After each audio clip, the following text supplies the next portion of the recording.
Ya, saya kedatangan tamu Jawara. Ini Jawara ini sebutannya gak cepat. Soalnya dia Ustadz, Kiai, punya pondok pesantren juga, masih muda. Pernah ya? Pernah, sekarang ya. Oke ya. Kebakaran katanya Astagfirullahaladzim ya. Namanya Mahesa. Mahesa siapa namanya lengkapnya? Saifuddin nama aslinya. Saifuddin Mahesa. Apa Mahesa? Mahesa nama panggung. Mahesa. Kenapa pilih Mahesa? Karena mau karakternya ngamuk. Oh. Kan nggak mungkin pakai nama dari abah saya. Oke.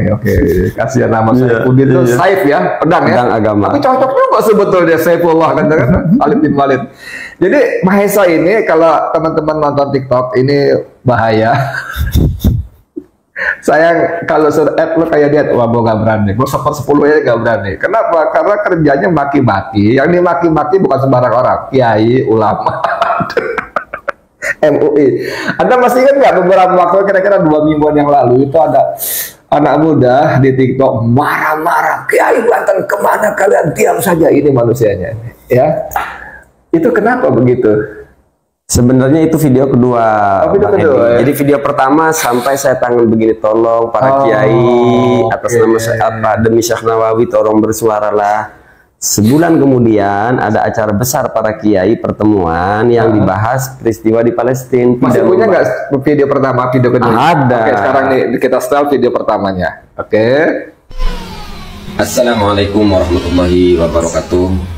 Alhamdulillah wassalatu wassalamu ala Rasulillah sayyidina wa maulana Muhammad ibn Abdillah wa ala alihi wa sahbihi wa mawala amma ba'du. Tahiyatan thayyibah wa ikhtiramatan hasanah, saya sampaikan salam penghormatan yang sebesar-besarnya kepada seluruh para alim ulama, wabil khusus seprovinsi Banten. Perkenalkan, nama saya Saifuddin yang biasa dikenal atau disebut sebagai Mahesa Al-Bantani. Saya warga Kelurahan Desa Bendung, Kecamatan Tanara, Kabupaten Serang. Sedang merasakan ketakutan, kengerian, kekhawatiran terhadap apa yang akan menimpa kami, rakyat Tanara dan umumnya seluruh rakyat di pesisir Banten, pesisir utara Banten. Oleh karenanya melalui video ini saya ingin memohon dan mengharap bantuan suara para alim ulama untuk membela hak-hak kami, menyuarakan kekhawatiran kami, kegelisahan kami bahwa kami rakyat Banten khususnya di pesisir utara Banten sangat keberatan dengan PSN PIK 2. Buat para alim ulama seprovinsi Banten, kami meminta bimbingan dan arahan serta bantuan minimal walau sebatas fiti bahwa kiai-kiai di Banten tidak sepakat dan tidak setuju terhadap PSN PIK 2. Jadi tolong saya meminta dengan sepenuh hati agar para alim ulama ikut bersuara menolak PSN PIK 2. Jika para alim ulama seprovinsi Banten sulit memahami kondisi kami karena jauh misalnya, maka tolong lakukan demi Syekh Nawawi Tanara Al-Bantani. Karena daerah kami akan tergusur secara sosial, secara kultur, secara budaya. Jadi tolong lakukan, buat fiti penolakan seluruh ulama seprovinsi Banten. Jika sulit melakukan demi kami, maka lakukanlah demi Syekh Nawawi Tanara Al-Bantani. Kami memahami para kiai ajengan di luar sana tidak melihat langsung kengeriannya, tapi kami warga sini sangat-sangat merasakan kengeriannya. Contoh kecilnya seperti Limbah Indah Kiat saja, sudah berapa gubernur di provinsi Banten ini? Tidak ada satupun yang speak up. Bupati, sudah berapa bupati sejak provinsi Banten ini berdiri? Tidak ada satupun pejabat dari gubernur, bupati sampai DPR yang membela rakyat terkait limbah PT Indah Kiat. Itu hanya baru Indah Kiat, apalagi sekarang PSN PIK 2 ini yang jauh berkali-kali lipat daripada PT Indah Kiat. Oleh karenanya kami sangat-sangat memerlukan suara para kiai, para abuya, para ajengan seprovinsi Banten ini. Tolong bimbing kami, karena jangan sampai tragedi 98 terulang. Kita sudah dewasa dalam berdemokrasi, tapi tetap kami butuh bimbingan para ulama. Setidaknya kalau para ulama, para pimpinan pondok pesantren seprovinsi Banten ikut bersuara menolak PSN PIK 2, setidaknya itu dapat menenangkan kami bahwa kami tidak sendirian. Ulama kami di Banten membela kami gitu.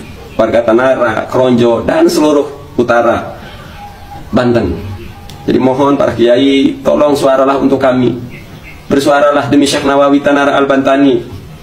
Mungkin dengan cara ini Pak Kiai Abuya Ajengan, Anda bisa dilirik oleh Syekh Nawawi. Jadi tolong kami, tolong. Mohon maaf atas segala kekurangan dan kelebihan. Sebelumnya saya ucapkan terima kasih yang sebesar-besarnya. Hadanallahu wa iyyakum ajma'in wal afu minkum. Assalamualaikum warahmatullahi wabarakatuh. Oke, tadi video pertama, sekarang video keduanya. Pak Kiai Provinsi Banten nih, dengerin. Saya pengen, karena saya sudah sampaikan cara baik-baik, meminta tolong kepada Kiai-Kiai Banten. Hari ini saya mau pukul rata nih. Tapi walaupun umum saya batasi, yang diam. Jadi Kiai yang sudah teriak, gak usah baper.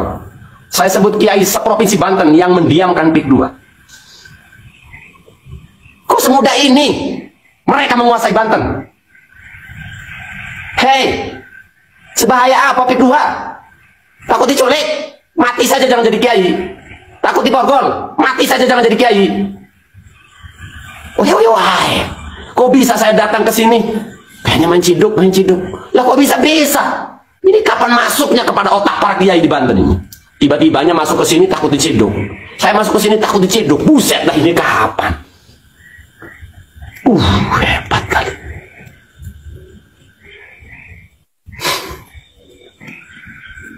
Jadi aguan dengan PIK 2 tidak menunjukkan tariknya kepada Kiai Banten, kepada rakyat Banten, cuma nyebarin isu. Kiai Banten takluk semua.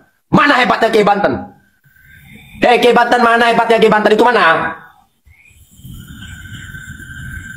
Mereka ngebela Palestina, sampai jalan kaki berkilo-kilo. PIK 2 melempem. Gak ada suaranya Kiai Banten. Kiai hebat katanya di Banten. Aguan dengan PIK 2 itu cuma hebat marketing. Hebat politik, Kiai Banten itu mestinya lebih hebat daripada aguan. 200 pondok pesantren teriak tolak PIK, apa nggak gemeteran? Si aguan. Cuma Kiai Banten ternyata mudah kena isu. Kali-kali lah kita ngeritiknya ke Kiai lah, jangan ke luar belum boleh. Kita kan biasa ngeritik pejabat ya. Kali ini Kiai Banten saya kita kritik. Kok bisa-bisanya semudah itu Kiai-Kiai di Banten kena brainwash, kena marketing? Bahaya ngelawan PIK 2, bahaya. Dulu Kiai-Kiai Banten itu dijajahnya pakai bedil. Sekarang ngejajah Kiai Banten, bangsa Banten pakai isu doang. Mati aja kau waktu kecil. Apa ini dong? Mohon maaf Kiai Banten. Mohon maaf. Saya sudah kehabisan cara buat membangkitkan semangat panjenengan. Video saya minta mengemis suara kalian para Kiai, sudah saya lakukan. Cara baik-baik. Sampai saat ini belum ada Kiai Banten yang bersuara nolak PIK 2. Saya sudah minta baik-baik ya. Jadi nggak usah kalian netizen ngomong tuh baik-baik. Saya sudah baik-baik tuh, video saya masih ada. Dulu rakyat Banten dijajah pakai bedil, sekarang pakai isu. Udah takluk rakyat Banten. Kiai Banten dulu ngelawan penjajah, sekarang Kiai Banten tidur di kasurnya. Makanya Pak Kiai, tuh kasur tuh jangan bagus-bagus tuh, biar enak tidur. Tidurnya kasurnya yang 4 juta kasurnya doang, ranjangnya yang 30 juta. Tuh kasur tuh begitu tuh. Wah, biar saat kau tidur Kiai kau ingat rakyat, ingat umat. Kalau kamu cuma memikirkan besarnya pesantren doang, ya masih kamu memikirkan diri sendiri. Belum final itu. Bagaimana cara membesarkan pesantren? Itu belum final, belum tentu umat. Barangkali untuk kemewahan diri sendiri. Mana Kiai Banten yang katanya jago itu? Dongeng ya bisanya.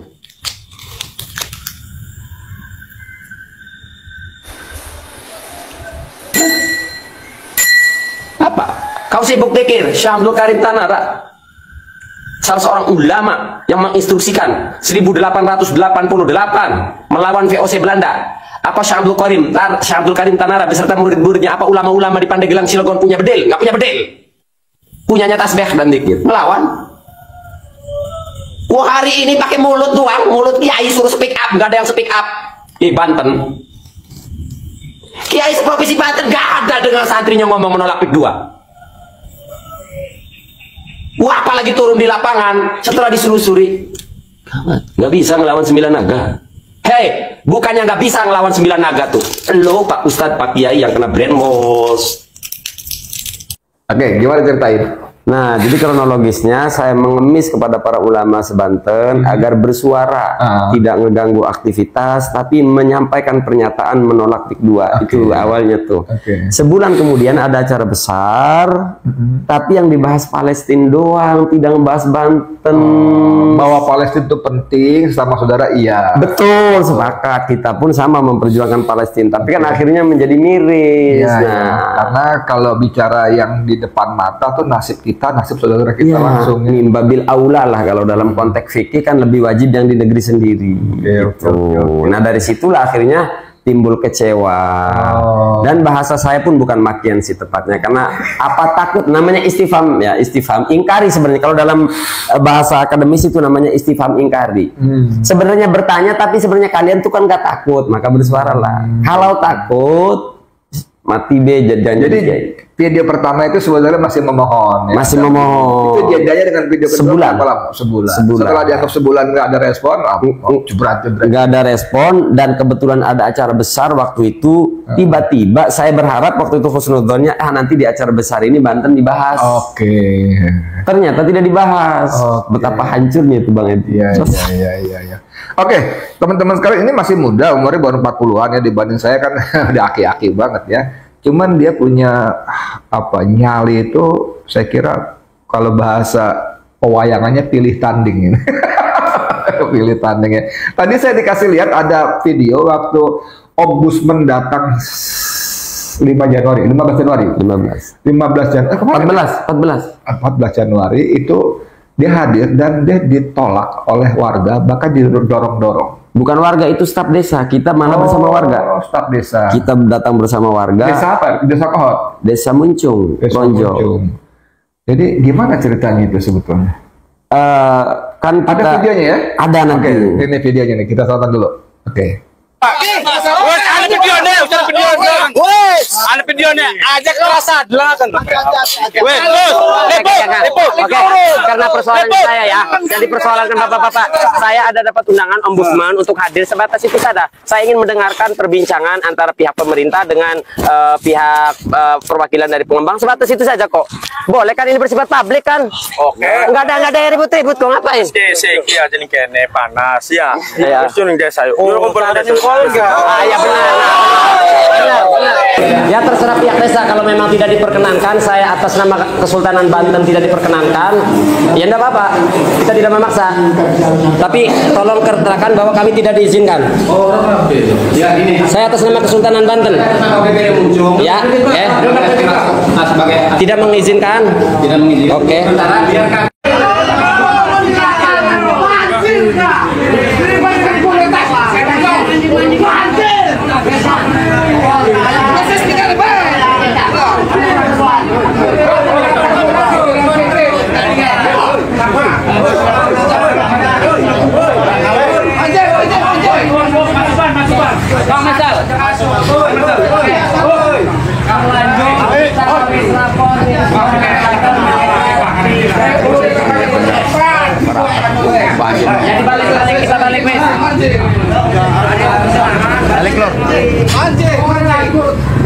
Stop, percuma bukan kades. Percuma bukan kades. Lagi pembunuhan di Laman, anak ini sekolah kami balik. Bukan kades. Percuma bukan kades.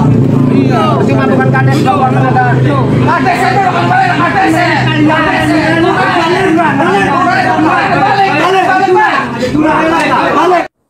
Gimana ceritanya? Nah, kronologisnya itu Bang, saya sampai berjalan kaki 7 kiloan itu menuju lokasi bersama warga. Jadi ada beberapa kendaraan. Kan di Empang nggak bisa laut, ngoyor kita itu, ngoyor ya. Itu apa? Pokoknya berjalan di atas lumpur-lumpur itu. Astagfirullahaladzim, 7 kilo. Iya. Nah, awalnya dari warga, Kang bisa nggak kesini hari ini? Oke, gitu loh, datang.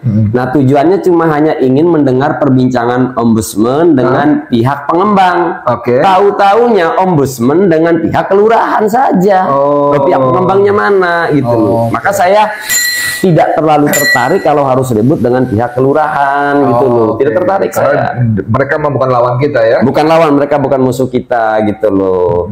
Makanya kita sampaikan ke pihak ombudsman, pengen mengetahui obrolannya seperti apa gitu loh. Kemudian waktu wawancara saya dengan pihak ombudsman, saya sempat lupa menyampaikan bahwa kalau memang ini melanggar hukum, harapan rakyat pidanakan. Jangan hanya cuma mengembalikan sungai sebagaimana mestinya. Artinya tuntutan itu kan kasusnya Sungai Diuruk ya. 2 sungai. 2 sungai diuruk. Full, jadi hilang sungai sama sekali. Jeda 20 meter itu. Lebar sungai itu 20 meter. 20 meter. Diuruk. Habis total, dia rata. Rata. Lebih tinggi dari empang. 1 meter. Ya. Oh, panjangnya berapa kilo? Belum berkilo-kilo sih. Karena kan banyak empang sawah yang diuruk. Dari empang sawah tuh, bagian kali itu belum sampai berkilo-kilo. Oh, tapi kan fungsinya jadi hilang. Udah hilang fungsinya. Oh, gitu. Itu tujuannya apa diuruk ke sungai itu? Nah, itu mungkin tepatnya tanyanya ke pihak PIK itu mah. Kalau tanya tujuannya apa? Emang pelakunya PIK? Itu sudah jelas. Confirm. Kalau untuk itu saya berani katakan itu PIK. Oke. Karena jelas memang di wilayah PIK itu. Oke, saudara sekalian, ini seperti yang dikatakan oleh Muhammad Sedido beberapa bulan yang lalu. Jadi pengembang PIK 2 ini bukan cuma mengokupasi, bukan cuma mengambil alih, menguruk sawah-sawah dan tambak warga yang sebagian besar bahkan belum dibayar. Kalau boro-boro dibayar, harga juga belum cocok. Ada yang dicocok sebagian langsung diuruk semua dan sebagainya.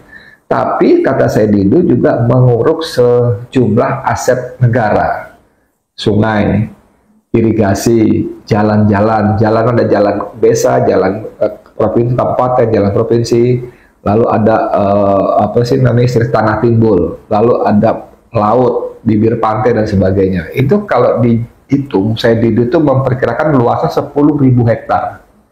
Perkiraan saya itu 10.000 hektar. Nah itu nggak jelas siapa yang terima duitnya karena harus dibayar. Nggak telah kemana duitnya dan sebagainya. Oke, lanjut lagi. Terus gimana? Sekarang kita fokus ke Kiai ini ya. Oke. Saya kurang informasi sejarah tentang Banten. Sambil minum Bang Edi. Iya dong, harus minum ini. Ngopi dulu ya. Nah, secara singkat saya tahu Banten itu adalah kota pahlawan lah maksudnya. Dan itu sebagian besar adalah para kiai, para ulama, tentu dan para santrinya, ya kan. Bahkan kemarin waktu saya ada acara di Kesultanan itu Sultan Banten, saya kutip dari Kiai Haji Embai, ya, Ketua Umum Matlaul Anwar di sana. Ketika tamunya datang, Surtawijaya, ada video saya juga. Jadi tolong sampaikan Pak Surta kepada Aguan bahwa rakyat Banten menolak. Jangan sampai rakyat Banten merasa dijajah. Karena kalau saya merasa dijajah akan berbahaya. Dulu Sultan Banten lebih rela istananya rata dengan tanah daripada Banten terjajah. Nah, coba gimana ceritanya Mahesa? Uang Banten kan? Asli. Kamu tinggal di mana sebetulnya? Pas Tanara. Oh, di Tanaranya? Iya. Oh, kampung. 1,5 kilo dari rumah Kiai Ma'ruf Amin. Oh, rumahnya Kiai Ma'ruf. Wapres itu. Mantan. Oke, terus? Ya, itu sering kita sampaikan di media sosial bahwa para ulama ini dulu dari Kesultanan dulu ya kita bahasnya. Sering kita sampaikan, bahkan kemarin saya ajak anak-anak di Keraton Kaibon bahwa Keraton Kaibon dan Surosoan itu hancur, membuktikan pernah berperang dan kalah. Tapi berperang lawan Belanda, melawan VOC dan Belanda.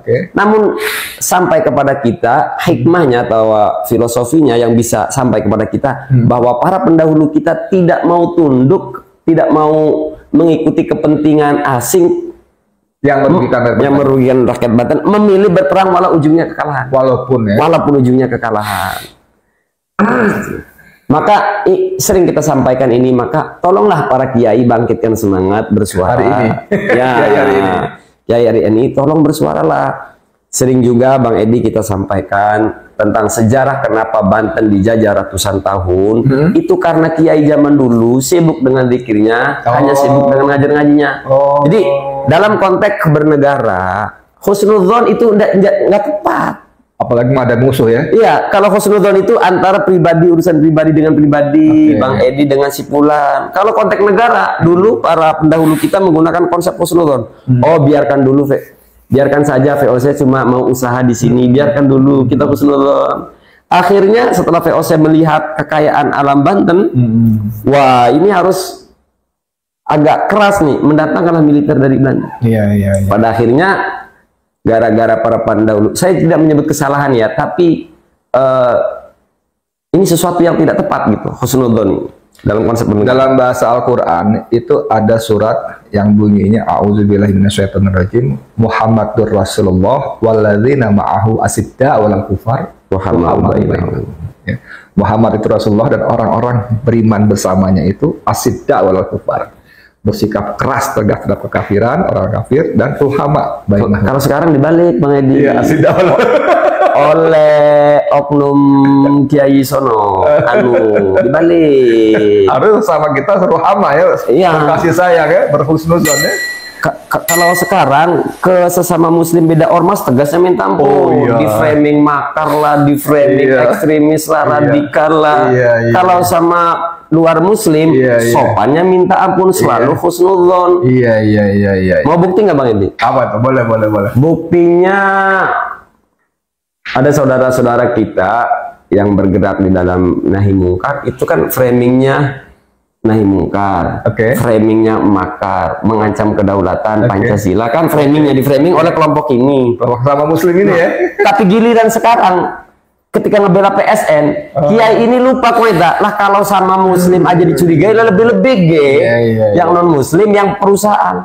Iya, Nah, sebut saja misalnya apa ya, Ihyaul Mawat. Ihyaul Mawat itu kalau perorangan mengelola tanah kesultanan atau negara jadi miliknya. Nah, kalau perusahaan besar mah namanya bukan Ihyaul Mawat tapi mencaplok negara, Bang Edi. Ini saya cium-cium kayaknya dia lagi ngomongin Said Agil Siraj nih. Nah, itu inisial ya. Inisial itu. Iya, karena beritanya sudah ada. Said Agil Siraj kan mendukung PSN 2 karena dia mengatakan PIK 2 itu Ihyaul Mawat, menghidupkan tanah yang mati.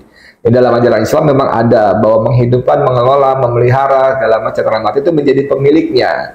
Cuman kata teman kita Mahesa tadi, ya ini dalam konteks negara itu tanah. Maka pertanyaannya, apakah tanah yang sekarang diambil alih oleh Aguan dengan PIK-nya itu tanah tak bertuan? Kan enggak, ada penduduknya, ada segala macamnya dan sebagainya kan? Tadi kan kita ngobrol waktu offline, kan Mahesa bilang kalau konteks Ihyaul Mawat itu lebih cocok di Rempang, ya kan? Rempang itu penduduknya sudah ber-100 tahun ke atas, itu menghidupkan tanah-tanah di sana kan gitu kan. Itu yang Ihyaul Mawat, itu orang Rempang. harusnya. Justru ini ada perusahaan Cina malah dirampas dengan dalih nggak punya tanah, nggak punya surat ya. Kecurangannya itu begini kan tadi Bang Edi, kecurangannya dari Kiai yang inisialnya SAS ini begini. SAS itu siapa ya? Inisial ya, saya nggak nyebutin nama ya, Kiai Said Akil Siraj, itu inisial ya. Inisial. Nah, kecurangannya begini. Ketika kepada saudaranya yang muslim, itu segala potensi itu pintar menganalisanya. Potensi Kerawanan, ya, radikal, mengancam kedaulatan. Tapi ke non muslim, mohon maaf, ke non muslim dan ke perusahaan kok mendadak logikanya tidak jalan, analisanya tidak jalan untuk membaca potensi ini gitu loh. Oke. Karena kenapa analisanya nggak jalan tuh kenapa? Kamu kan di TikTok kamu kan galak banget tuh ketika MUI Banten menyetujui itu, bilangnya apa? Coba saya pengen denger langsung aja. Nanti saya setel juga sih. Karena pelongo.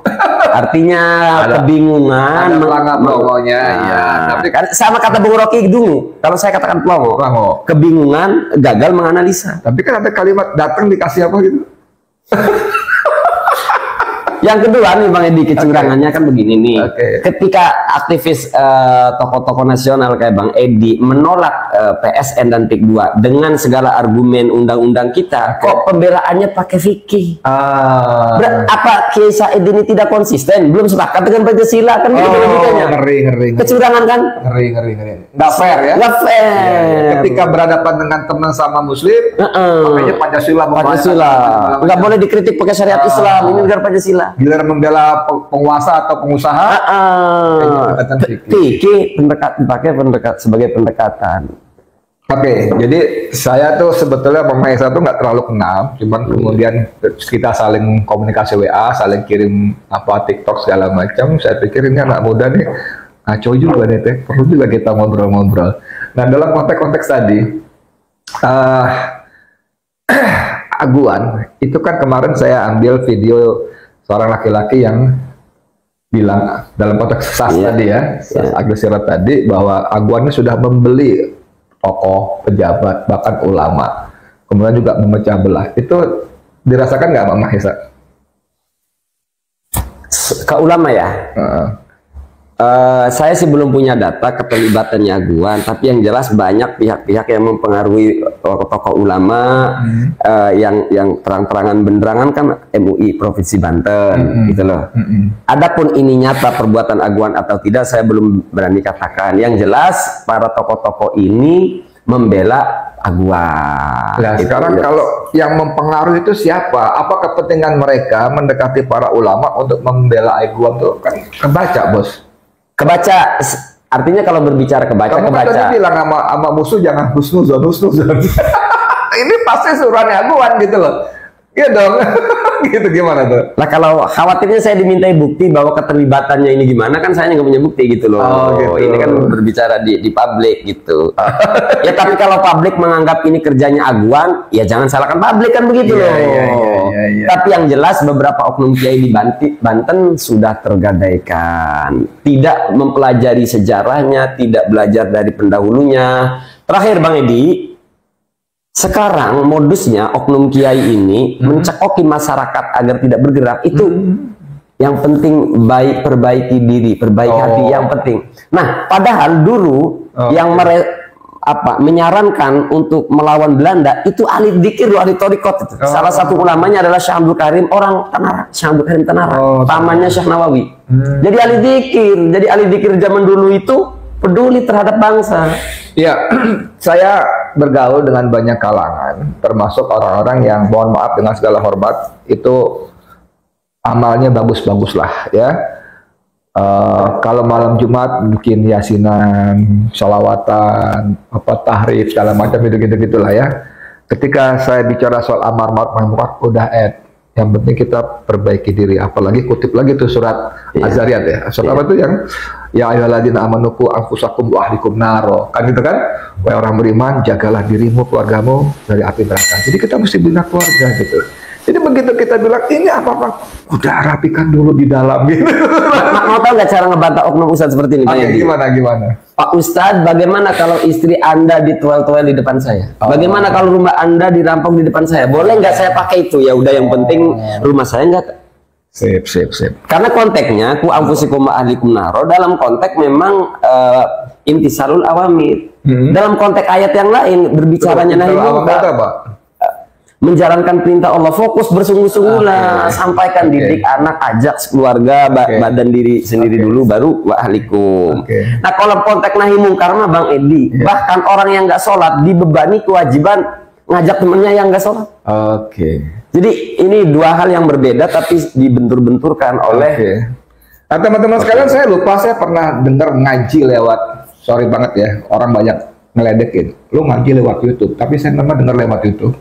Ada seorang ulama atau ustadz lah paling enggak, kalau nggak salah Ustadz Felix Yao, kalau nggak salah ya, mohon maaf kalau saya keliru. Jadi Allah perintahkan malaikat untuk menghukum sebuah negeri karena mereka abai terhadap kemungkaran. Lalu malaikat datang, begitu mau dia menghukum, balik lagi, ngadap Allah. Kata Allah, kenapa balik lagi? Allah, ada orang lagi zikir kepadamu, lagi menyembah engkau, salat kepadamu. Kata Allah, balik lagi, hukum dia lebih dulu. Jadi persis seperti kata Mahesa tadi, bahwa kita kesalehan individual itu penting. Kita menjaga hubungan dengan Allah, dengan zikir kita, tahajud kita, segala itu penting. Tapi kesalehan sosial yang bernama terutama amar ma'ruf khusus dan nahi mungkar itu juga tidak bisa tidak. Kan hadis Rasulullah, man ra'a minkum mungkaran falyughayyirhu biyadihi, lawan dengan kekuatan. Wa illam yastati, dengan lisan. Kalau kamu nggak sabar kekuatan, kekuasaan, dengan nasihat, saran-saran. Tapi kalau kamu nggak sabar juga dengan hati. Tapi Rasul bilang, wadzalikat adul iman. Yang begitu lemah-lemah. Nah sekarang gini, Aguan dan gerombolannya ini, saya nggak bisa pendek aling-aling lagi untuk mengatakan si Anu. Enggak, ini memang dia kok. Semua jejaknya jejak dia. Saya kemarin ngobrol sama Charlie di sini di tempat yang sama. Kemarin Charlie udah saya muat pagi tadi. Korban tanahnya dirampas 8,71 hektar. Dia dipenjara. Lalu oleh polisi dimasukkan DPO, daftar pencarian orang. Posternya dipasang di mana-mana di media sosial, di tembok-tembok tiang listrik jalan menuju rumahnya. Bahkan di tembok depan sekolah. Anaknya ditam, wah itu kan dihancurkan karakternya. Dan itu semua kerja aduan gitu dengan menggunakan aparat kepolisian. Jadi saya sore, lu jangan nyebut yang enggak, gue sebut nama, mau apa lagi loh gitu kan, memang dia kok gitu.